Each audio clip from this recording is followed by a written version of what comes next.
That did scar me. Yeah. I don't know why you'd bring that back up again. Because all you're thinking about is that level of violence, like to match up with the 45. I'm just saying I would like some consistency or some realism, Sure. Well, if we're going to use guns, use them the right way.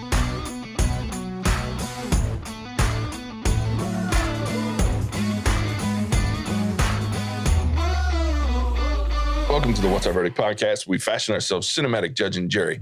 My name is JJ Carter. I'm here with my co-hosts, Matt Snyder. Better red than dead. Javier Ortiz. What is up, my nerds? And Ian Anderson. Some shit. We appreciate your help growing the podcast. Go ahead and hit that follow or subscribe button. Tell a friend about us. Go check out our website, whatsourverdict.com, where you can listen to all of our episodes. Sign up for our newsletter to get exclusive content and updates and pick up some sweet, sweet merch. Please go to Podchaser, Apple Podcasts, or Spotify. Leave us a review. It helps grow the podcast. It's the most effective way to help us do that. Get our lovely offensive content out there as big as possible. So we appreciate you leaving those reviews. We will read them over the air as well on a recording as we get them. So we appreciate that. The question we always ask each week is if you ever find yourself wondering if you spend the time, money, or both on a movie. To help with that question, we put a movie on trial, discuss the facts, pass judgment, and let you know our verdict. Today we're reviewing Death on the Nile.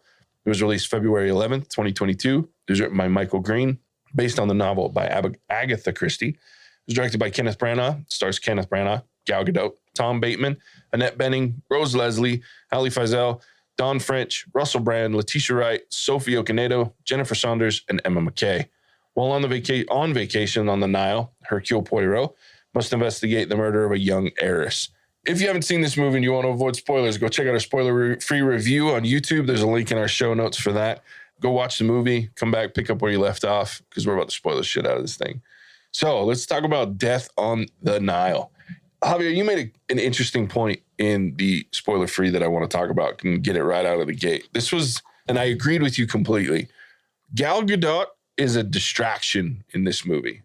Like a beautiful one. Oh, for sure. Like, look, I love Gal Gadot. Don't get me wrong. She's a fantastic actress.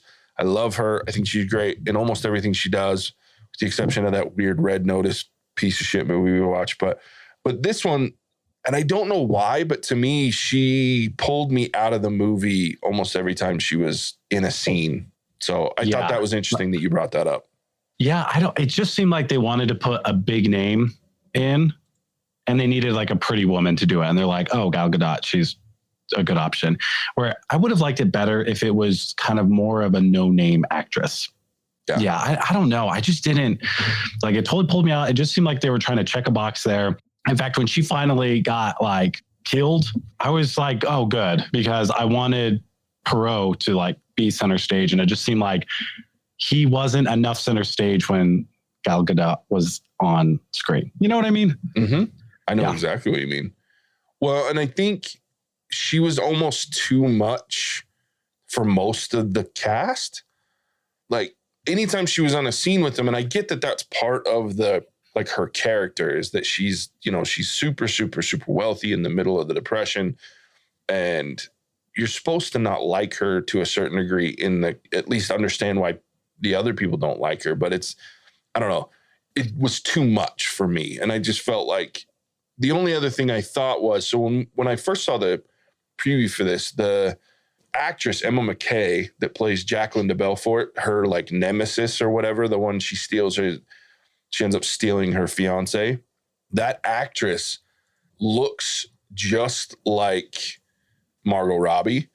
So in the previews, I thought Margot Robbie was going to be in it at first. And I think that might have balanced Gal Gadot. Like if Margot Robbie or someone of that on the same level to me as Gal Gadot had been her counterpart, I think maybe that would have changed it. Because, and don't get me wrong, Emma McKay was great and she played that character very well. But nobody in that could keep up with the exception of Kenneth Branagh. And Annette Bening, she was amazing in this movie. Like and she's amazing in everything she does, but I was really excited to see her. I haven't seen her a lot lately, but yeah, she was amazing.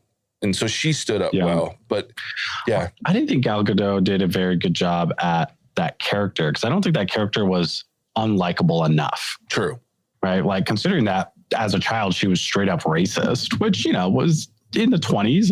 Like it made sense, but like, I didn't think her screen presence created a character that was unlikable enough to motivate someone to kill her. Mm-hmm. But I mean, I guess ultimately she wasn't killed because people disliked her. They killed her for her money. Well, in the book, everybody on the boat, like they were her closest friends, but they all, and they kind of hinted at it in this movie, they all had issue with her in some way, shape, or form. And in the book, that comes across like, especially with like Louise, like her, the maid, or maitre d', whatever you want to call her, man, she is shitty to her. And you see that probably the most with Louise in this movie, with the fact that when it comes out that she basically broke up her and her fiance instead of giving her a bunch of money that would allow them to, you know, continue on or whatever. In the book, there's those subtle hints. She's very likable at the beginning, and then you start to realize she's kind of a shitty person, that this money has made her shitty. But you're right. Gal Gadot makes her, she's too likable. You feel sorry for her almost in a lot of ways, even though she's the shitty one. Like, you shouldn't feel sorry for her at all. Like, she's that person in the depression that still has a fuck ton of money and is just throwing it around like nothing. So in front of all of her friends' faces. So I think in a lot of ways, in my opinion, she got outacted in this movie, which is weird because the last few movies we've seen, she's the only reason why that movie was even worth watching. I thought it was kind of funny that the actor that plays Simon kind of has like the same role as he did in the, well, not like the same role, but the Blight Spirit or whatever. What was that one that we watched? Yeah, Blight Spirit. Except he wasn't in that. They look a lot alike, but that's Armie Hammer. So Armie Hammer. That's not the same guy? No, not the same guy. Armie Hammer was in like The Man from U.N.C.L.E. and Entourage, and then he was in that shitty Lone Ranger remake. They were very similar characters, but I don't like Armie Hammer. He was obviously, to me, he was the worst part of this movie. And that's probably a personal thing because I just don't like the actor. I wasn't blown away by him. And his counterpart, what was her name? Emma McKay? Emma McKay, yeah. She did great, like way better than him. Well, she killed it. In comparison. Yeah. That quiet crazy that she played. And yeah. Dude, she had that look in her eyes. Like, she definitely had that going for her. Apparently, she's been in some series. She's killed it. I don't know what it is, but she's done a really good job at it. But yeah, she was great. So the whole time Ian and I were having discussions about what a 22 caliber gun can accomplish. Just for reference, 22s are used for like small game hunting, like rodents and like rabbits. First of all, at the end, it shot through 2 people, which is hella impressive.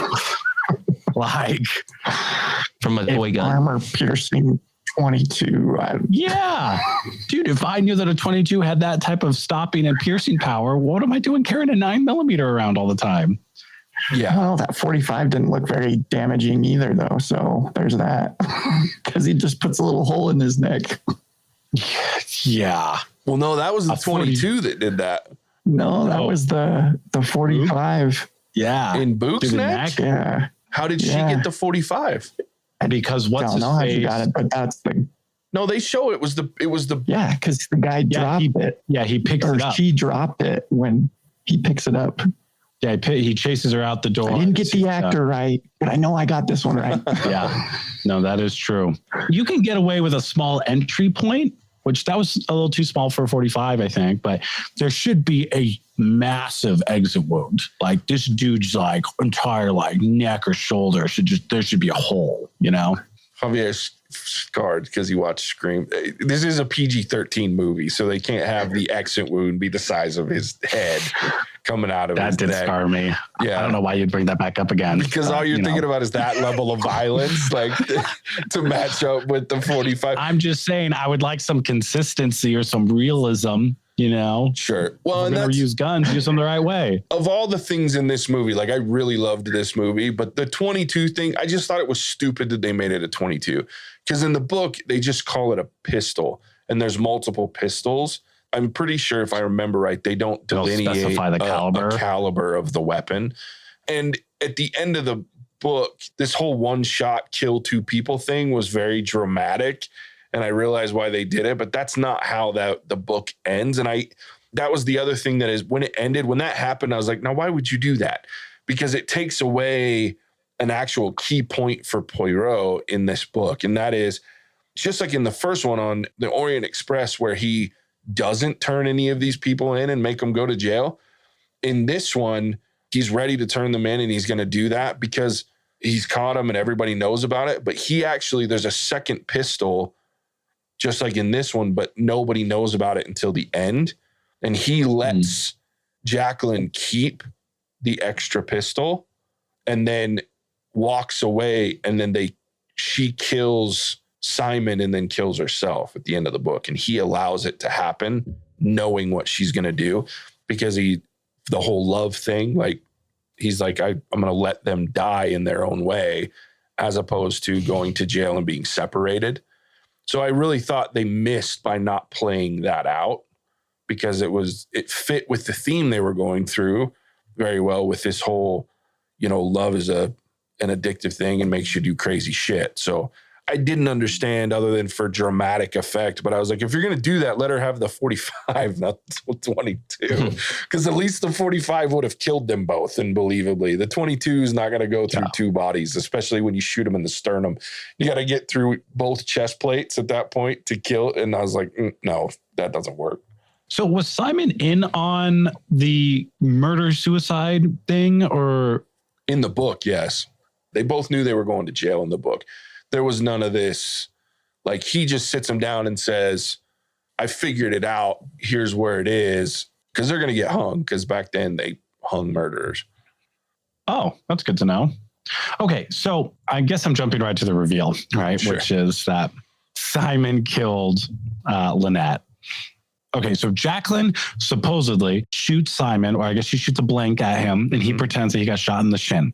While people leave the room and he's alone, he grabs the gun, sprints over to Lynette's room, and shoots her in the head. But no one hears that gunshot. Because he muffled it. And then, no, he didn't. He muffles the one into his shin. Oh. So he sprints all the way back, grabs the little handkerchief, muffles the second shot into his shin. That's the part that lost me, because we're talking about like a good few minute difference between the first shot and the second shot.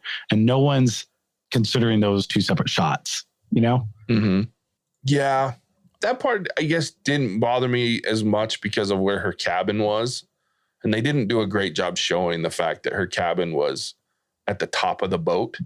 Yeah, but it was right next to the maidservant, In the book, it's not. And I think they were trying to show that it's not. She was actually separated from everyone, their cabin. And they talk about it in the book. They didn't show it as well in the movie. They tried to, I think, but they should have done better showing that. But yeah, I get what you're saying. I just didn't love that they showed him like running all the way across the boat. Like he had to go a long way. Yeah, that didn't seem convenient. Because what if someone saw him? Yeah. Well, somebody kind of did, right? What's your bucket? Louise? Yeah, the maid, right? Mm-hmm.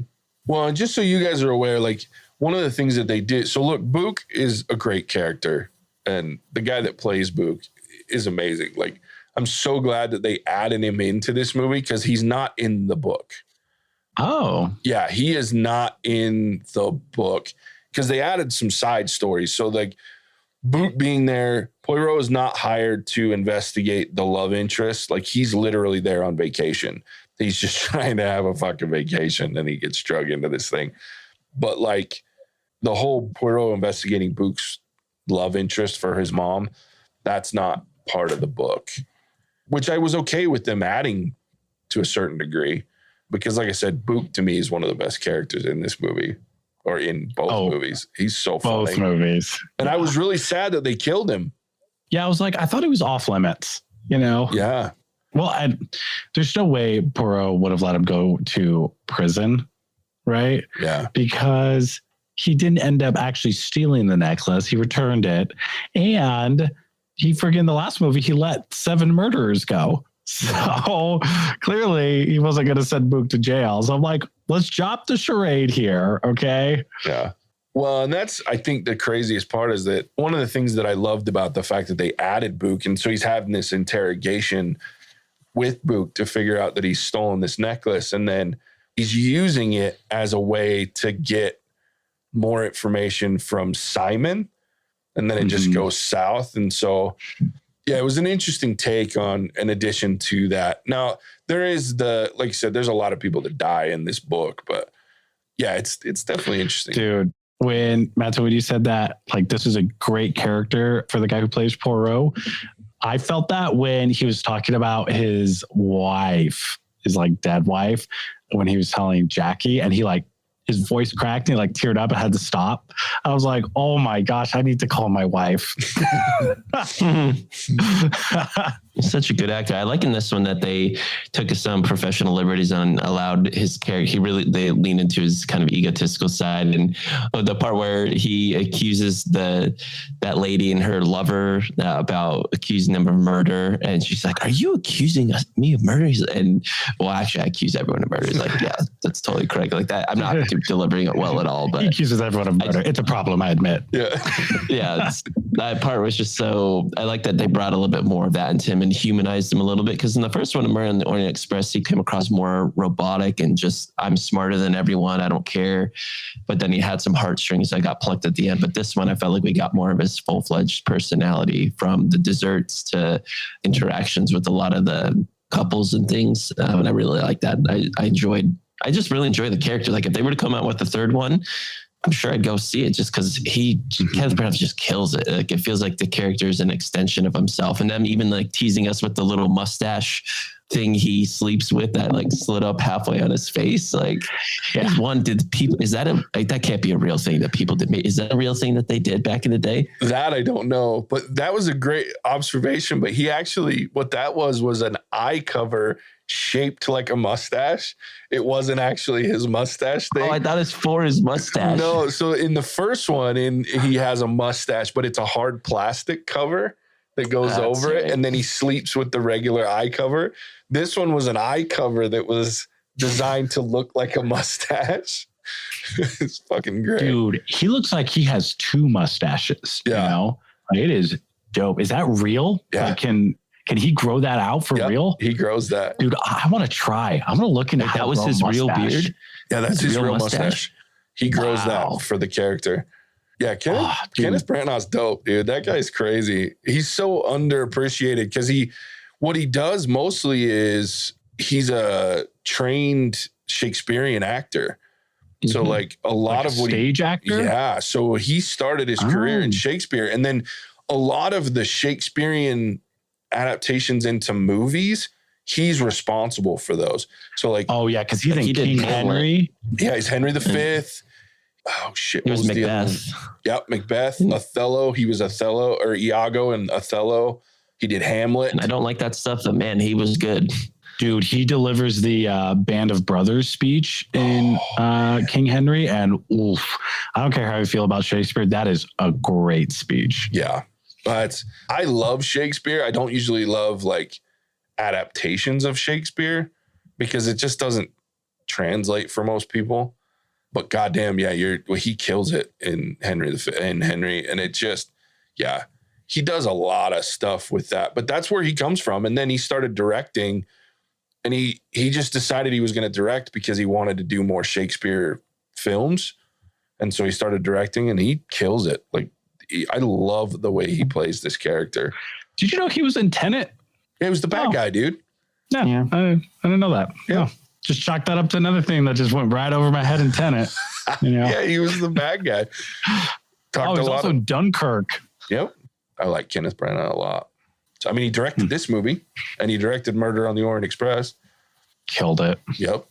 Absolutely. How does that work when you're the director and you're like the lead actor and you're doing your scene? And people do it all the time now, I guess. It's just interesting. How does that work? Yeah. I don't know. Like, I've watched some documentaries and I've watched some interviews where they talk about doing it. And they're like, it's one of those things where you just set the scene, and then, you don't have to tell an actor, here's what we're looking for with this shot. You just have to tell your co's, and then you're just looking at dailies and things like that. So, I mean, it's definitely doable. I'm sure it's hard. I can't imagine that it's easy to say. And you have an assistant director. Everybody's got their AD, first AD and a second AD. So there are people that are probably handling the actual shots and things like that, and when you're in the scenes. But he does a great job at it, though. Like, he's in a lot of the things that he directs. But It's a big time investment because you have to be there every single day. Mm-hmm. Yeah, Kenneth Branagh, that guy's he doesn't get as much credit as he should, I think, because he does such obscure shit a lot of times. But man, like you said, as Poirot, he's one of my favorites. He plays that character so good. And when he gets pissed in this movie, like when Book dies, like, and that switch kind of flips in him, and he's got the gun and he's standing out in front of on the bow of the ship, and he's like basically holding these people hostage. Like, I fucking loved that moment. Like watching the anger, because he's always kind of a lighthearted, funny guy. And he even makes like the interviews, like in the interrogations, a little silly. But like when he switched in this one, I was like, yeah, this is cool. Like, yeah, he's frightening when he wants to be. Yeah, he just levels the gun and he's like, no, you're right. I am vain. I like people to say, look how clever he is. But right now, like, I was like, he's like, right now, I'm not joking around. I'm like, oh, someone fucked up. Yep. Yeah. I also like that he got flustered around the singer. Yeah. He's like, I had to, expose myself to a lot of that jazz, and admittedly, I didn't think I was going to like it, but it really grew on me. He's just like monologuing to himself, like an aside. I loved it. Yeah, and this dude that's like never at a loss for words, like stumbling over his shit. Like he's like, was it? I don't know. Yeah, but I did love the jazzy. It's like your jazzy blues music's really good. It like, it invokes. It's like it makes you want to dance, but it invokes emotion at the same time. Like, so funny. And then in the end, you get to see. I liked in this one they tied the Hollywood bow on it, and he shows up to the rehearsal, and I guess he shaved his mustache probably because he's not ashamed. You probably have to explain that one a little bit more, JJ. But the way I took it is he had that mustache because his wife, or I don't even know if it was his wife or his lover at that point, said, well, you'll grow a mustache. And so he did that and he kept that because he was kind of still holding on to that life and that persona. And then him shaving that mustache off was him like taking steps forward and then maybe showing that he could love again. It could be that the blues singer, at least kind of how he took it, and him trying to find happiness for himself again, and not just being someone that solves mysteries, but maybe solving the greatest mystery of himself was finding love again. But could be really wrong there. No, that's exactly what I was going to say, Matt. It is that I loved at the end, like it showed that he was embracing what he saw as his major flaw, right? That's Poirot's whole thing. And he talks about it on the boat. Like, I am overconfident. I know that I'm the greatest detective out there. Nothing gets by me. And he said it in both movies. I see everything. I'll always figure it out. I'm the greatest detective. Because I did love the joke where he's like, well, I'm not. Okay, I am the greatest detective. He exaggerates, but he's right. Yeah, but he doesn't actually exaggerate. I am the greatest. Yeah, no. That's his lack of confidence, right? And so he's letting in that vulnerability and saying, I'm not perfect and I'm not the great. I have this scar that to me defined me and almost cost me a love. And then now I'm finding something that makes me feel that way again, and I'm about to let it cost me. So I liked that moment but I think that's the best part of the books and these movies is that they've really portrayed the part of Poirot growing and how his character development goes from this cocky, goofy, funny, really loner by choice to he always makes friends and he ends up caring about these people that are involved in these crimes to a level that he makes friends, and then people respect him and they appreciate him at the end when they hate him during the moments that it's happening. So I think that's the best part of these movies, that it's kind of subtle and yet really in your face at the same time if you pay attention to it. And that's one of the reasons I love these movies, is that character and the way it progresses.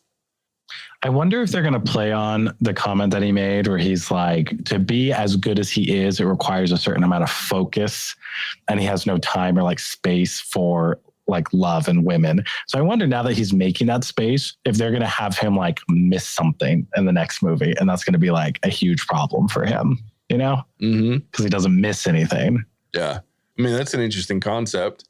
I don't know that there's a book that takes place after this one until there's like a series of books when he's an older guy, like he's really old and he gets pulled back into something. And I can't remember what they're called, but they weren't written by Agatha Christie. Obviously they were written later on.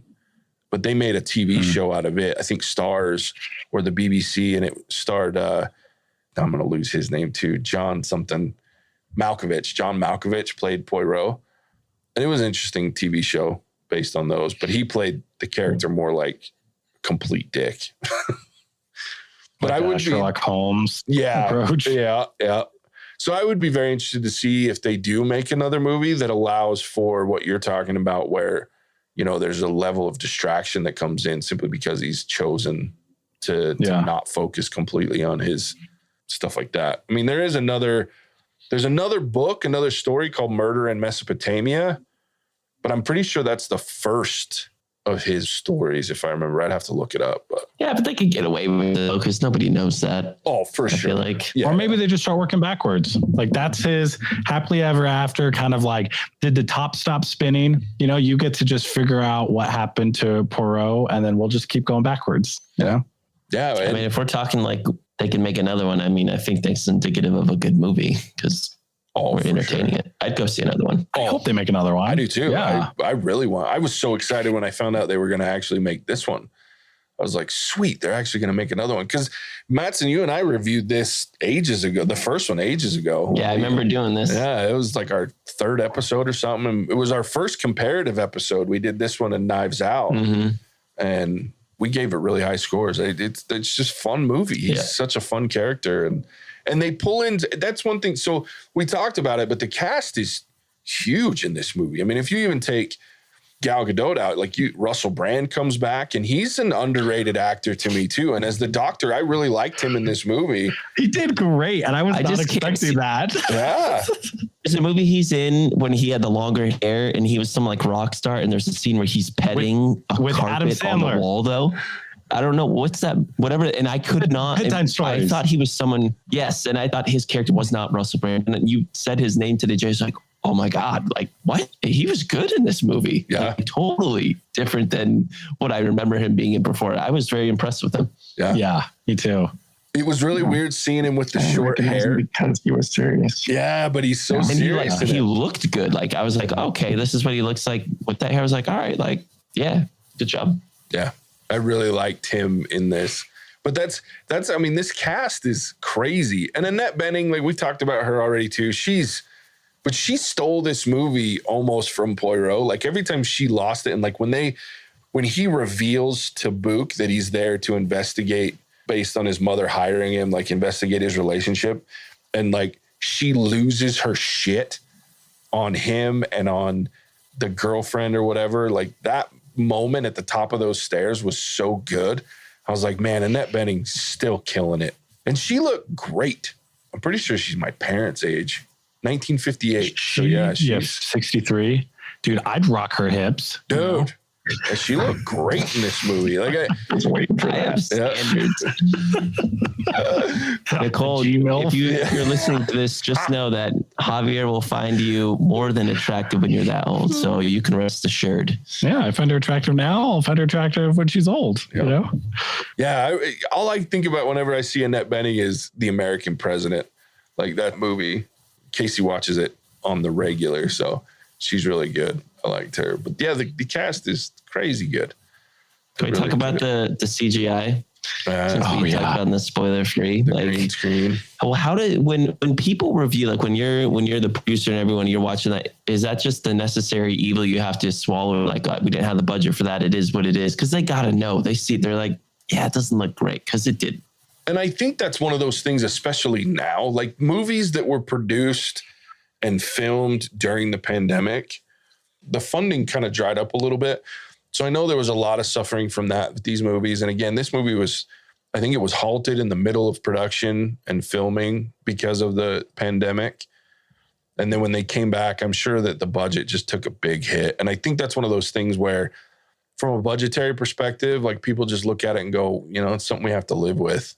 And it's unfortunate, but yeah, the green screen was terrible in this. And I think back on it, and the reason I say it had to have been related to that was because Murder on the Orient Express did not have that problem.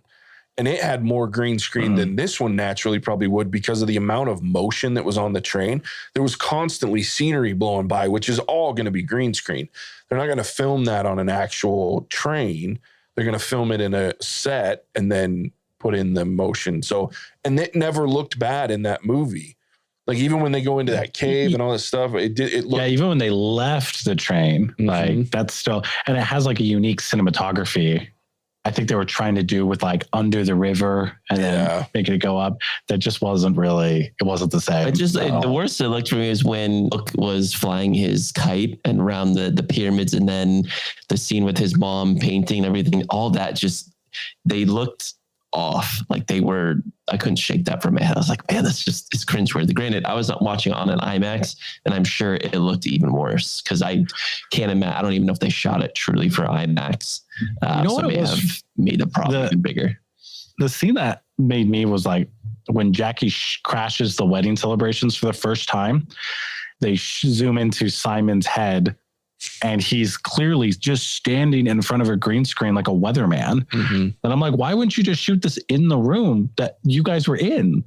Like you guys are clearly acting in a set right now. And then they get him out of the set, put him in front of his green screen of that set.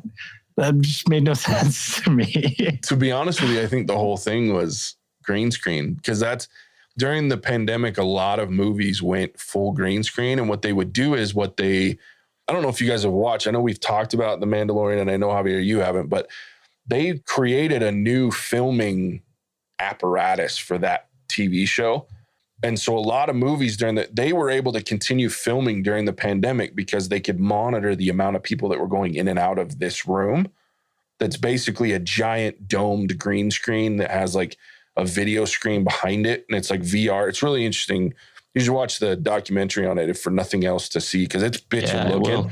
Is it on Disney Plus, JJ? Yeah, it's on Disney Plus. It's something behind the scenes on the Mandalorian, but they created this dome basically, and a lot of movies have switched to something similar. And what they do is they have in the background on this green scene playing a scene, and then instead of just because normally green screen is just a still shot of something.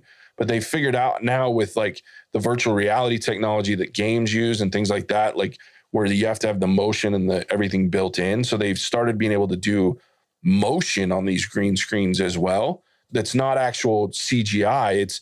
They film somebody dancing and then they put it on top of a green screen and let it play. So I think that whole scene, and they just spent the most money, and then it switched to the still green screen when you're talking about Simon's face, and it's jarring when they go from that movement to the not. Oh, okay. And so it can't and that's something that they're still figuring out. You still see it even in The Mandalorian, like when they go from full on movement to the still, like you can see it looks painted and it looks like a still because the green screen technology is so good in the movement area that it actually suffers when they're standing still. So I think that might have been what happened with that. But you're right. Like there's parts where it almost looks like in the old days, like when they had to like fade certain things in the background so that like the foreground would look like they blended.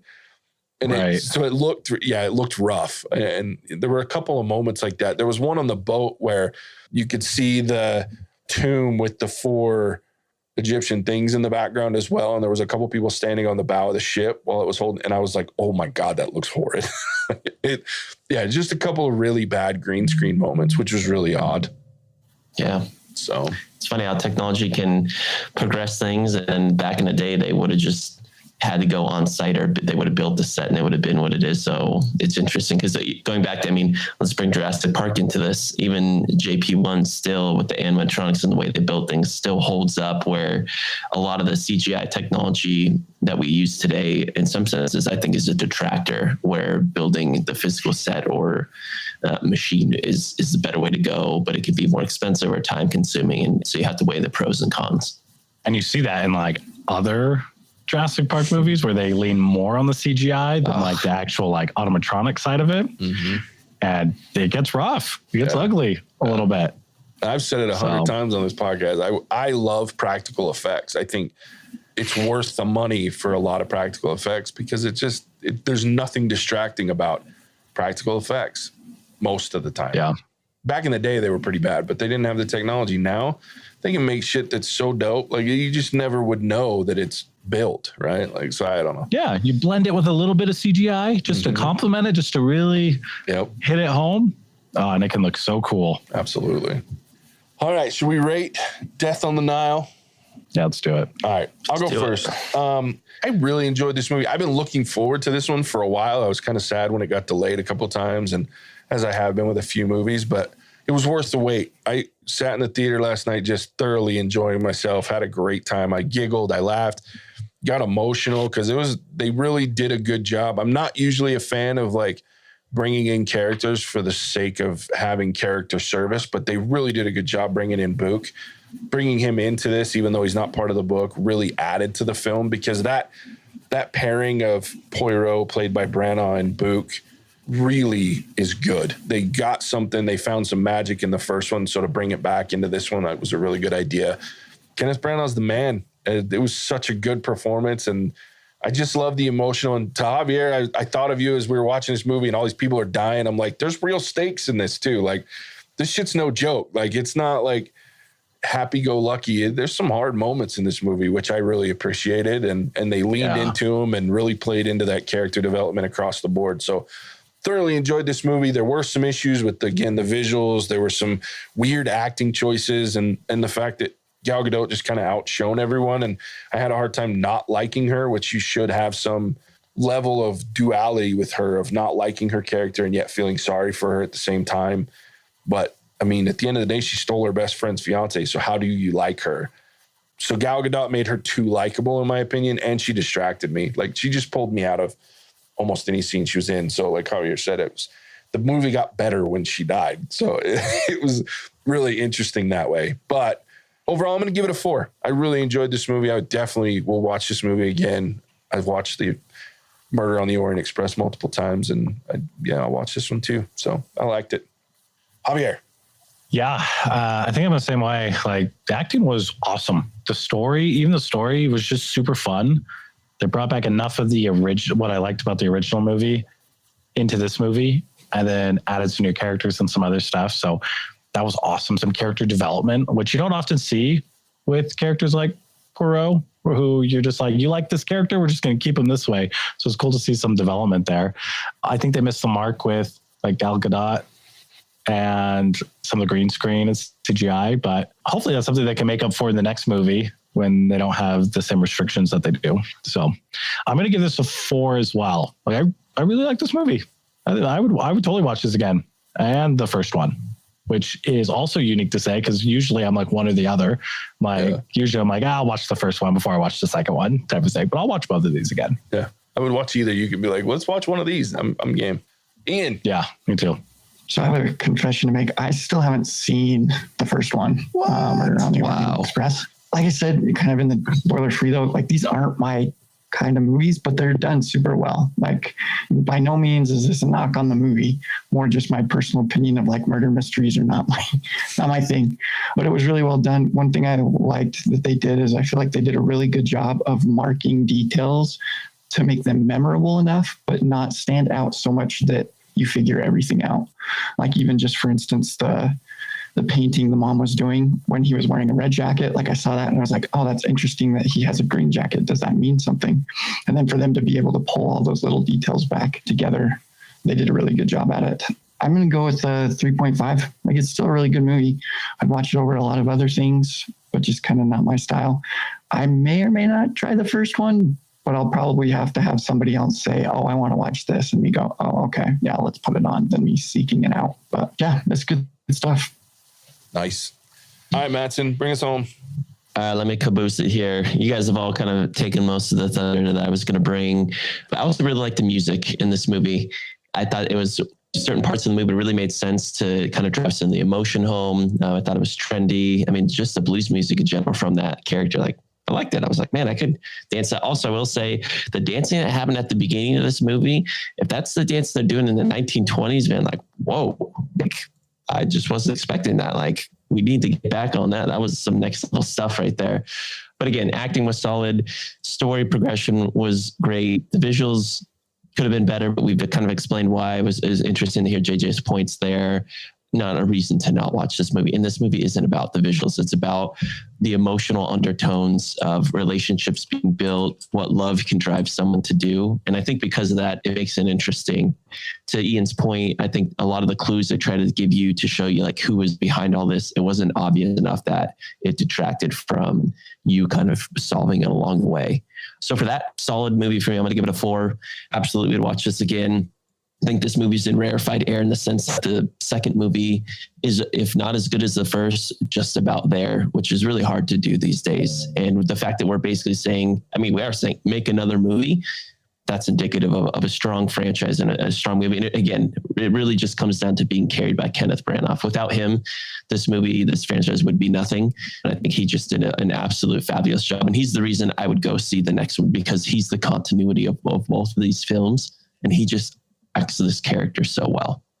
Yeah, definitely. Yeah, if he got swapped out, like there would be no chance. It's like if they took Keanu Reeves out of John Wick and put someone else in, you're not going to go see the next one. It's over. Like you would never think about doing that. Well, and I think they did that with like Jason Bourne. You know how they swapped out Matt Damon for what's his name? I still haven't seen that movie because I'm like, there's no way. Like, I'm not going to see that. Not very good. It's not very good. Yeah, I can only imagine. Yeah. No, I'm with you. Kenneth Branagh kills it. And I was thinking about that while you were talking about that. Is you could really swap out, as big and as good as this cast was, you could really swap most of them out, if not all of them, with the exception of maybe the guy that plays Tom Freeman, the guy that plays Book. Like he kills it. There's no way around that. That character's, or Tom Bateman, that guy's really funny. But other than that, like you could just interchange any actor with Kenneth Branagh as Poirot, and I think it would work because he's just so entertaining, and he makes the other characters better, in my opinion. If you remember, JJ, when we did the comparison between this and Knives Out, we gave it a 5 because the cast across the board, if you took some of those cast members out, the movie would change drastically. But Kenneth Branagh is these movies. Without him, it is nothing. He raises, it's like the comparison, like a star athlete on a team. He raises the bar for everyone else. Yeah, agreed. Cool, guys. I'm just excited we watched a good movie. It's been a while. Like, no kidding. I don't remember the last time I gave anything higher than a 2 in the recent weeks. So the last one was a Christmas movie that I was highly biased on. I don't know, but that shitty Christmas movie. So, good movie. Go check this one out. It's a lot of fun. So, good stuff. Next week, we'll be reviewing Uncharted. Back on the menu, boys, is Tom Holland again. So, we'll see how that one goes. I'm worried. Video game movies historically don't turn out very well, but we'll see. So, Uncharted next week. Mattson, tell everybody where they can find us. If after this more refined review for you common folk, hopefully we can bring together another good one with a good movie. Come check us out wherever you listen to good podcasts. Please leave us a 5-star review. Drop us some comments on social media and Facebook and Instagram, most especially. Check us out, our website as well, to see what's upcoming. We really appreciate you guys engaging with us. All right. Well, there it is. As always, we appreciate you tuning in. We'll catch you on the next one. Bye-bye now. Bye. Cinemagic out.